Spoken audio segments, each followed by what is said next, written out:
जय श्री राम सभी सनातनी भाइयों को। दोस्तों, सत्ता के बिना कुछ लोग रह नहीं पाते, ये तो हमने सुना था, अब देख भी लीजिए।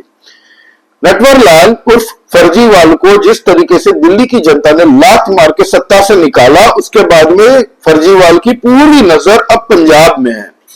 हालांकि कई दिनों से हम लोग बात कर रहे थे कि ये राज्यसभा सीट की कोशिश कर रहा है पंजाब से। अब दोस्तों सच बात साबित होती दिख रही है। ये क्यों? पंजाब के एक राज्यसभा के सांसद है दोस्तों, उनका नाम है संजीव अरोड़ा। भाई साहब कौन है, मैं इसकी बात 2 मिनट बात करता हूं, पहले बता दूं। अब इनको पश्चिम लुधियाना, जो कि वेस्ट लुधियाना से बाईपोल के इलेक्शन लड़वाने की तैयारी की जा रही है धामधूम से, क्योंकि वहां पे जो वहां के पुराने एमएलए थे दोस्तों, गुरप्रीत गोगी जी, उनका निधन होने के बाद में वो सीट वेकेंट हो गई है। तो वहां से अब चुनाव लड़वाने की तैयारी की जा रही है। किसको? संजीव अरोड़ा, जो कि राज्यसभा के सांसद है। अब वो बाईपोल के चुनाव एमएलए की लड़ेंगे और कहा जा रहा है कि जो राज्यसभा की सीट होगी वो भाई साहब हमारे केजरीवाल जी की नजर है उसमें। हालांकि आम आदमी पार्टी ने अभी मना कर दिया कि नहीं नहीं ऐसी कुछ बात नहीं है, ये सब भ्रांति फैला रही है। कांग्रेस पार्टी और भाजपा की पार्टी मिलके अरविंद केजरीवाल का राज्यसभा में जाने का कोई मूड नहीं है।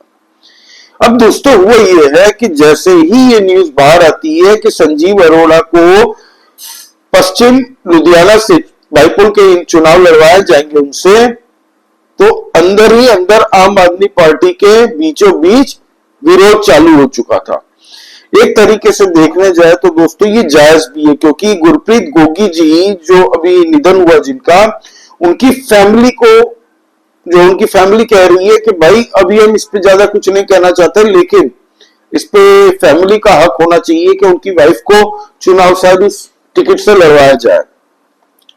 हालांकि जो राज्यसभा सीट वाली जो बात आई है ना कि केजरीवाल वहां से लड़ना चाहते हैं, तो मेन बात यह है कि पंजाब के कई ऐसे आम आदमी पार्टी के एमएलए हैं जो नहीं चाहते हैं कि राज्यसभा सीट से केजरीवाल पंजाब से जाए, क्योंकि एक दिल्ली आम आदमी पार्टी तुम हार गए, मतलब अब तुम पंजाब पे आओगे हैं। पंजाब पे बोझ देखो, विभव आनंद को वहां पे डाल दिया, राघव चड्ढा को डाल दिया वहां से, तो अब क्या बचा भाई? ये संजीव अरोड़ा, ये सब संजीव अरोड़ा भाई ईडी की रेड पड़ी थी भाई साहब के ऊपर में, मनी लॉन्ड्रिंग का आरोप भी लगा था कि इंडस्ट्रियल लैंड जो होता है ना, इंडस्ट्रियल लैंड, उसको रेसिडेंशियल बना के मास्क बेचो, उस पे आरोप लगा था।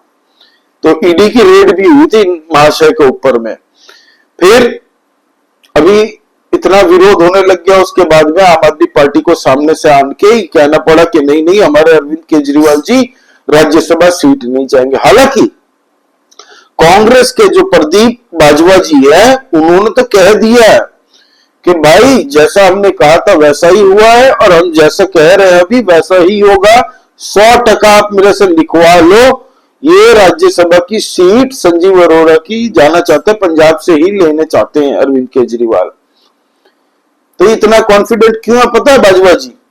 क्योंकि अंदर की सारी बातें दोस्तों आज भी पंजाब के अंदर, पंजाब स्टेट के अंदर में अंदर की बातें कांग्रेस के पास पुख्ता होगी, और बीजेपी के सोर्सेस से ज्यादा मैं कांग्रेस के सोर्सेस पे इस पंजाब के अंदर स्पेशली भरोसा ज्यादा करूंगा। क्यों?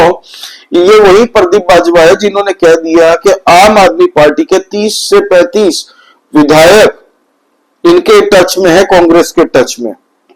वो लोग आम आदमी पार्टी छोड़ के कांग्रेस में आना चाहते हैं, और इन्होंने ही कहा था कि अरविंद केजरीवाल लुधियाना, जो वेस्ट लुधियाना है, वहां से संजीव अरोड़ा को देंगे, चुनाव लड़वाएंगे और उनकी सीट से खुद राज्यसभा पहुंचेंगे, और वही होता दिख रहा।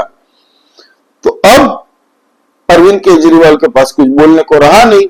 हालांकि दोस्तों अब बात करते हैं दिल्ली से, इसका रिश्ता क्या है। दिल्ली से भाई साहब बहुत कोशिश कर रहे थे कि राज्यसभा सीट कोई दे दे, कोई देने वाला कोई नहीं है। संजय सिंह तो भाई पता है आपको गाली गलौज करके पार्टी वार्टी टूट फाट जाएगी, मुक्के उक्के भी चिपका ना दे, इसीलिए उसको बोल के तो कोई फायदा नहीं है। फिर स्वाति मालीवाल को भी भाई साहब ने कहा होगा, ये जो घर के अंदर बुला के जो स्वाति मालीवाल पे हमला करवाया था ना, वो राज्यसभा की सीट छोड़ के अभिषेक मनु सिंघवी को देने के लिए। उस वक्त में आपको याद है ये भाई साहब जब तिहाड़ में साबुन उठा रहे थे कैदियों के, तब इनके लिए जितनी भी महंगे महंगे वकील जो इनके लिए चुनाव लड़े थे उनको फीस दी थी, और राज्यसभा की सीट शायद बोली होगी, क्योंकि सोशल मीडिया और बीजेपी तो यही आरोप लगा रही है, कांग्रेस पार्टी ने भी आरोप लगाया कि इसीलिए हुआ। तो स्वाति मालीवाल ने कह दिया मैं तो नहीं देने वाली भाई, तो एक महिला को घर पे बुला के उस पर हमला किया था, ऐसा स्वाति मालीवाल का भी कहना है। लेकिन स्वाति मालीवाल आज तक नहीं बताई कि जो मुक्केबाजी हुई थी वो किस बात पे हुई थी, ये बात नहीं बता रही है। तो मैं तो भाई स्वाति मालीवाल को भी क्लीन चिट नहीं दे सकता, क्योंकि अंदर किस मुद्दे पे ये झगड़ा हुआ था, वो मुद्दा क्या था, वो अब तक स्वाति मालीवाल ने बताया नहीं है। बातें भले घूम रही हो आसपास में, हालांकि हाथ उठाना गलत था, वो भी एक राज्यसभा की जो सांसद है उनके ऊपर में घर में बुला के, वो गलत था। उसके लिए मैं स्वाति मालीवाल को सपोर्ट करता हूं, लेकिन अब तक स्वाति मालीवाल ने बताया नहीं किस मुद्दे को लेके, किस बात को लेके ये सब कांड हुआ था। एनीवे, तो वहां स्वाति मालीवाल देगी नहीं। राघव चड्ढा के साथ तो आपको चुनाव में भी दिख गया, राघव चड्ढा 4-5 जगह ही बाइट देते दिखे पूरे चुनाव के दरमियान, दिल्ली चुनाव के दरमियान, और थोड़ा गैप दिखने लग गया था, हालांकि कुछ टाइमों से ही। आपको याद हो तो स्वाति मालीवाल भी अमेरिका चली गई थी, राघव चड्ढा भी उस दौरान लंदन अपनी आंख की ट्रीटमेंट करवाने चले गए थे। भाई साहब 6-7 महीने वहां पे थे। जैसे ही यहाँ पे स्वाति मालीवाल को घर में बुला के उनके ऊपर हमला हुआ, ठीक थोड़े ही वक्त 1-2 दिन बाद ही राघव चड्ढा भी इंडिया आ चुके थे, उसी वक्त आ चुके थे। तो क्या हो सकता है ये हम खाली एनालिसिस गेस कर सकते हैं, लेकिन मुझे नहीं लगता राघव चड्ढा भी अपनी राज्यसभा की सीट अरविंद केजरीवाल को देंगे। हालांकि केजरीवाल के पास 2 या 3 ऑप्शन ही बचे हैं। एक है भाई संजीव अरोड़ा, जो कि उनको लुधियाना से लड़वा के फिर भाई साहब उनकी राज्यसभा सीट ले ले, या फिर एक ऑप्शन और है जो कि आम आदमी जो लवली यूनिवर्सिटी के अशोक मित्तल जी हैं, वो भी राज्यसभा के मेंबर है। ठीक है, अब अशोक मित्तल जी जो है भाई, ये लवली यूनिवर्सिटी के चांसलर और फाउंडर कहा जाता है, वाइस चांसलर और फाउंडर भी है। तो अरविंद केजरीवाल इन्हीं के घर में रह रहा था जब सिविल लाइंस की इनके जो चीफ मिनिस्टर का आवास इनको खाली कराया गया था अरविंद केजरीवाल को, तो ये वहां से अशोक मित्तल जी के घर में ही रहने गए थे।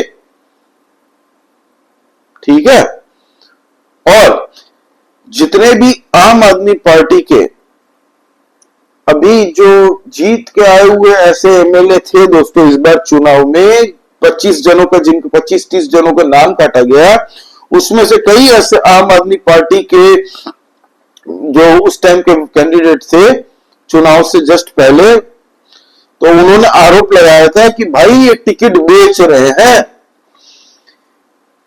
5-5 करोड़ से शुरुआत बोली हुई थी, 25-25 करोड़ तक मैक्सिमम गए, 20-25 करोड़ तक। अब सच कितना है झूठ कितना है ये पता नहीं है हमें, लेकिन ये कुछ जो आम आदमी पार्टी से जिनके टिकट काटे गए हैं उनका आरोप है कि हमारी टिकट पैसे लेके किसी और को बेची गई है, इतने इतने रुपए में भी हमसे भी मांगे गए थे।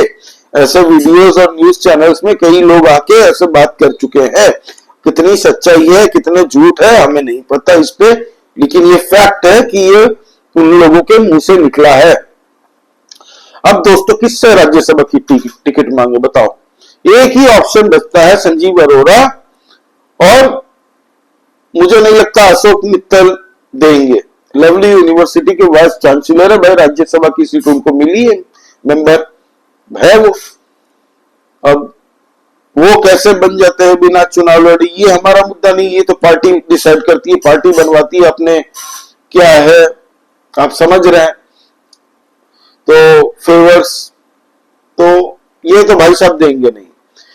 अब दोस्तों इसको लेके आम आदमी पार्टी पंजाब के अंदर में और आम आदमी पार्टी दिल्ली के अंदर में अरविंद केजरीवाल की जो हालत है आज की डेट में, ना इधर के रहे ना उधर के रहे। अगर भगवंत मान के लिए ये बेस्ट ऑप्शन है, बेस्ट टाइम है, अगर वो केजरीवाल जो कि पंजाब की पॉलिटिक्स को हथियाना चाहते हैं, अपने विभव आनंद को छोड़ दिया, वहां पे चीफ एडवाइजर टू भगवंत मान बनवा के, और वहां पे जितनी भी आम आदमी पार्टी की पूरा जो मांजरा पंजाब में चल रहा है पूरा कंट्रोल कर रहा है विभव आनंद। भगवंत मान जी के कुछ खास लोगों को भी वो दरकिनार कर रहा है, साइड कर रहा है। ये जो आम आदमी पार्टी पंजाब के बीच में फाड़ हुई है ना, इसमें सबसे बड़ा हाथ कहा जा रहा है कि विभव आनंद का है, ये खुद स्वाति मालीवाल का नहीं है। तो ये बेस्ट है मैं भगवंत मान को, अगर विभव आनंद को उठा के ऐसे निकाल देना पंजाब से, फिर भगवंत मान जी पूरा कंट्रोल कर पाएंगे अपने आम आदमी पार्टी के विधायकों के ऊपर में, और बढ़िया से पंजाब को चला पाएंगे अपने हिसाब से। हालांकि दो फाड़ हो चुका है ऑलरेडी, एक केजरीवाल गुट बन चुका है और एक गुट बन चुका भगवंत मान जी का, और तीसरा गुट जो है वो कांग्रेस भाजपा जी का कहना है कि वो कांग्रेसी गुट बन चुके हैं। हालांकि आम आदमी पार्टी के तो कोई थे नहीं, वो तो नई पार्टी थी, तो सब इधर उधर से जो शिफ्ट करके गए थे, शिफ्ट चेंज करके वो फिर अपने घर लौटना चाहेंगे। तो अरविंद केजरीवाल की नींद इसमें उड़ी हुई है।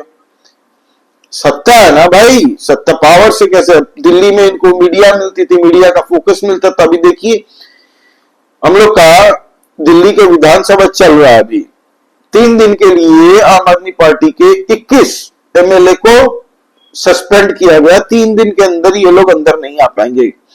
अभी आतिशी मारलेना बयान लगा रही है कि जनता ने जिनको जिताया है उसको अंदर नहीं आने दे रहा हूं, ये तो तानाशाही है। आतिशी मारलेना कह रही है, आप पहले ये देखिए क्या कह रही है, ठीक है। ये भूल गई है विजेंद्र गुप्ता जी जो आज स्पीकर है ना विधानसभा के अंदर में, उनको उठा के मार्शल बुला के उठा के फेंका गया था दोस्तों, फेंका गया था लिटरली। वो क्या जनता चुन के नहीं भेजी थी, जनता ने ही चुन के उनको भेजा था। पता आपको अलका लांबा उस वक्त आम आदमी पार्टी में हुआ करती थी, क्या कह रही थी, इनको उठा के फेंकिए, फोटो अच्छी खींच के आएगी, अच्छे लगेंगे ये वीडियो में। सोचिए, ये आम आदमी पार्टी की घमंड था उनको, हमें दिल्ली से कोई नहीं हटा सकता, चाय से मक्खी जैसे उठा के फेंक देते हैं, ऐसे जनता ने लात मार के निकाला इन लोगों को। तो आतिशी मारलेना अपने 21 विधायकों के साथ में बैठ के वहां पे विलाप कर रही है, वहां पे अब क्या बोलूं, प्रोटेस्ट कर रही है, हल्ला वही हल्ला मचा रही है। मचाओ, 3 दिन है पूरा मचाओ बिंदास। अंदर जाके जिस दिन विधानसभा के अंदर में पहला दिन था, ये लोग अंदर गए, हल्ला मचाना शुरू किया। विजेंद्र गुप्ता जी ने 5 जन को सस्पेंड किया था। ये 5 जन को सस्पेंड किया इसीलिए आम आदमी पार्टी के सारे विधायक हो हल्ला मचाने लग गए, अंदर में चलने ही नहीं दे रहे थे। क्यों पता है, सीएजी रिपोर्ट में इनका सारा काला चिट्ठा भ्रष्टाचार जनता के सामने बाहर आ रहा है। इतने सालों से जो कूल्हे के नीचे दबा के रखा था इन लोगों ने, आम आदमी पार्टी ने दिल्ली के अंदर में दबा के रखा था, वो जनता के सामने बाहर आ रहा है। इस डर से बाहर ना आए, इनकी पोल पट्टी ना खोले, इसीलिए इन लोगों ने हो हल्ला मचाना शुरू कर दिया था।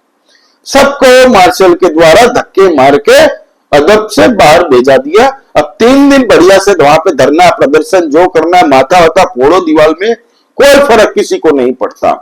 हालांकि ये लोग मीडिया के लाइमलाइट में रहना चाहते हैं और आतिशी मारलेना को लीडर ऑफ अपोजिशन बना दिया है वहां पे। क्या हमारी लीडर की नेता यही बनेगी, अपोजिशन की नेता आतिशी मारलेना, और वो थी स्पोक्स पर्सन। खाली मुंडे हिला हिला के बड़ी बड़ी बातें करती है मीडिया के सामने आके। मैडम एकमात्र ऐसी नेता जो जीत के आई 3.5, 4, 5 हजार वोटों से, ठीक है, इनके ऊपर कोई केस नहीं है। अब भाई इनको भी लग रहा है कि आम आदमी पार्टी तो अकेले केजरीवाल की तो है नहीं, तो ना केजरीवाल इधर के रहे ना उधर के, अगर दोनों जगह से ही धोखा खाएंगे तो आप समझ लीजिए क्या हाल होगा। हालांकि मनीष सिसोदिया को भी राज्यसभा की सीट देके उनको राज्यसभा का मेंबर बनाने की पूरी कोशिश चल रही है, लेकिन सवाल यह है कि इनकी टिकट से किसको हटवा के मनीष सिसोदिया को देंगे और खुद जाएंगे। अभी अंदर ही अंदर कला हो रही है, बहुत पर्चियां खुलेंगी दोस्तों। अब देखिए टाइम आने पे हम इसको कवर करते रहेंगे, अपडेटेड आपको करते रहेंगे इस मैटर से। और साथ ही साथ में अभी ये जो राज्यसभा की बातें चल रही है ना, आरोप तो भाजपा लगा रही है और कांग्रेस लगा रही है दबा के। बाजवा जी ने कह दिया ये सब बेवकूफ बना रहा है, आप देखिएगा 100% ये वहीं से राज्यसभा की सीट की तैयारी हो रही है अरविंद केजरीवाल की। अभी नहीं आ रहे हैं, नहीं रह रहे हैं बोल के ये लोग मुद्दा को ठंडा करने की कोशिश कर रहे हैं। लेकिन एक बार जैसे ही संजीव अरोड़ा लुधियाना की सीट से जीत के आते हैं, आप यकीन मानिए राज्यसभा के मेंबर बन जाएंगे अरविंद केजरीवाल। ये बाजवा जी का कहना है, जो कि कांग्रेस के मेंबर है। तो ये थी दोस्तों अब तक की अपडेट। आप प्लीज कमेंट करके बताइए आपको क्या लग रहा है, क्या अरविंद केजरीवाल राज्यसभा की सीट को साध रहा है। और लाइक कीजिए इस वीडियो को, प्लीज सब्सक्राइब दिस चैनल। दोस्तों नया चैनल है, आप लोगों की सपोर्ट की बहुत आवश्यकता है। तो जय श्री राम सभी सनातनी भाइयों को, जय हिंद, वंदे मातरम।